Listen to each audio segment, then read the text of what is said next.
하나님의 형상을 닮은 영을 가지고 태어납니다.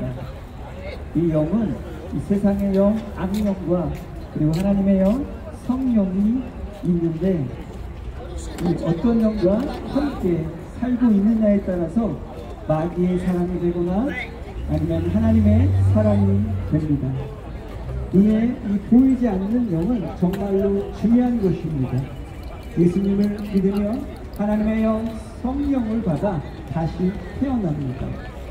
즉 중생을 하여서 구원을 받게 되는 것입니다.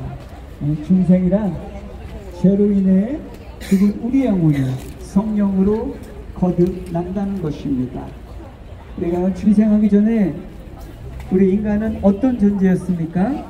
하나님의 말씀 성경을 보면 에베소서 2장에 이 세상 풍속을 쫓고 공중의 권세 잡은 자를 따르더니 곧 지금 불순종의 아들들 가운데 역사하는 영이라. 전에는 우리도 다 그 가운데 우리 육체의 욕심을 따라 지내며 육체와 마음을 원하는 것에 하여 다른 이들과 같이 본질상 진노의 자녀였더니 라고 말씀했습니다. 우리가 중생하기 전에는 우리는 육체의 욕심을 따라 마음에 따라 자기 뜻대로 살던 죄의 종인 것입니다. 진노의 자녀였습니다. 우리가 왜 중생을 해야 될까요? 우리 예수님께서 말씀하시기를 진실로 진실로 사람이 거듭나지 아니하면 하나님의 나라를 볼 수 없다고 말씀하셨습니다. 이 중생한 사람만이 하나님의 나라 천국에 갈 수 있습니다. 중생하지 않으면 하나님께서 하나님의 자녀가 아니기 때문에 불지옥에 가게 됩니다. 그래서 영원토록 불의 고통을 받으며 영원토록 영원히 살게 되는 것입니다. 그래서 여러분이 꼭 중생을 해야 되는 것입니다. 그리고 하나님의 말씀 또 성경 로마서 10장에 보면 내가 만일 내 입으로 예수를 주로 시인하며 또 하나님께서 그를 죽은 자 가운데서 살리신 것을 내 마음에 믿으면 구원을 얻으리라 라고 말씀하셨습니다. 인간의 의지와 행위로는 중생을 할 수가 없습니다.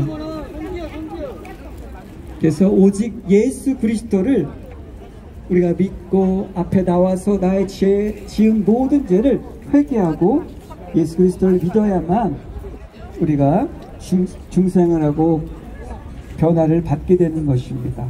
그래서 인간이 중생을 하면 어떤 사람이 되는지 아십니까?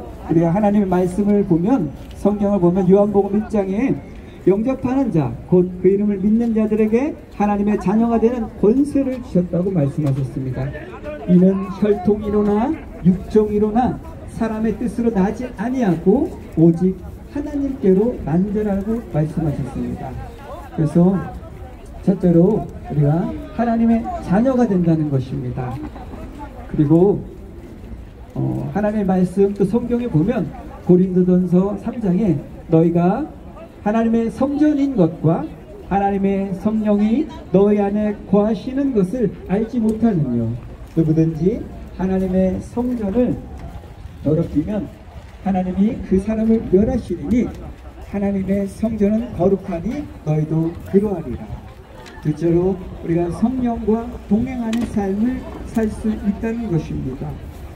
그리고 또 하나님의 말씀 성경에 보면 야고보서 1장에 하나님이 세상에 대하여 가난한 자를 택하사 믿음에 부유하게 하시고 또 자기를 사랑하는 자들에게 약속하신 나라를 유업으로 받게 하였느니라 라고 말씀하셨습니다. 셋째로 우리가 하나님의 나라 천국을 유업으로 받게 되는 것입니다. 우리가 예수님을 믿으면 하나님의 영 성령을 받아 다시 태어나게 되고 그러면 구원을 받고 하나님의 자녀가 되는 것입니다. 그래서 성령을 받은 사람은 성령님과 함께 동행하는 삶을 살 수 있도록 인도해 주십니다.